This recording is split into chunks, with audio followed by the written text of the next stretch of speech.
किसी देश में सरकार गिराना, किसी देश के राष्ट्रपति को उठाना, किसी देश के सुप्रीम लीडर को मारना, तो टैरिफ के नाम पर पूरी दुनिया को ब्लैकमेल करना, अमेरिका ने इन सभी चीजों को सामान्य घटना बना दिया है। ऐसे में सवाल उठ रहे हैं कि अगर अपने फायदे के लिए ये सभी चीजें जायज हैं, तो क्या भारत को भी पाकिस्तान से अपना क्षेत्रफल वापस लेने का मौका मिल गया है? और क्या भारत ये काम शुरू कर चुका है?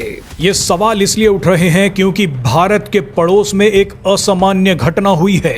ईरान इजराइल जंग के बीच जिस खबर पर किसी का ध्यान नहीं गया, वही खबर हम आपको बताने जा रहे हैं। दरअसल ईद से ठीक पहले अफगानिस्तान की सरकार और अफगानिस्तान के लोग उन 400 लोगों को दफनाने पहुंचे जिन्हें पाकिस्तान ने अपनी एयर स्ट्राइक में मार दिया था। पाकिस्तान ने 40 सेकंड के हमले में 400 परिवार उजाड़ दिए। लेकिन इस घटना के बाद पहली बार कुछ ऐसा हुआ जो आज तक नहीं हुआ।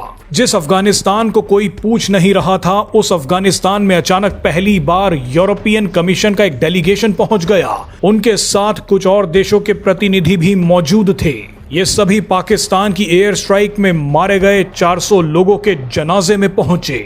यूरोप के कुछ प्रतिनिधि तो तबाही और मृतकों के परिवार वालों को देखकर रो पड़े। अफगानिस्तान की तालिबान सरकार ने पाकिस्तान की एयर स्ट्राइक में मारे गए 400 लोगों को एक साथ दफनाया और पाकिस्तान को बर्बाद करने की कसम भी खा ली।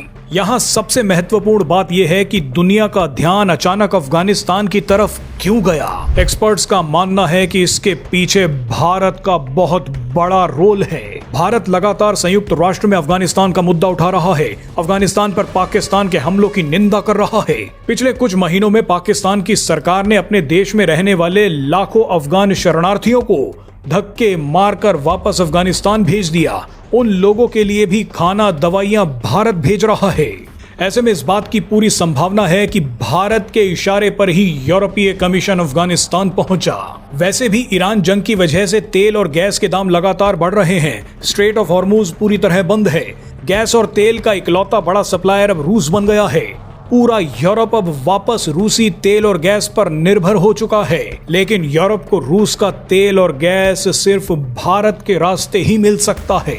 ऐसे में यूरोप के पास भारत की बात को मानने के अलावा कोई और चारा नहीं है। ऐसे में अगर भारत अपने हितों और अफगानिस्तान के हितों के लिए पाकिस्तान पर हमला करता है तो यूरोप अब बीच में नहीं पड़ेगा। लेकिन मजे की बात देखिए कि इस घटना के बाद मामला और दिलचस्प हो गया है।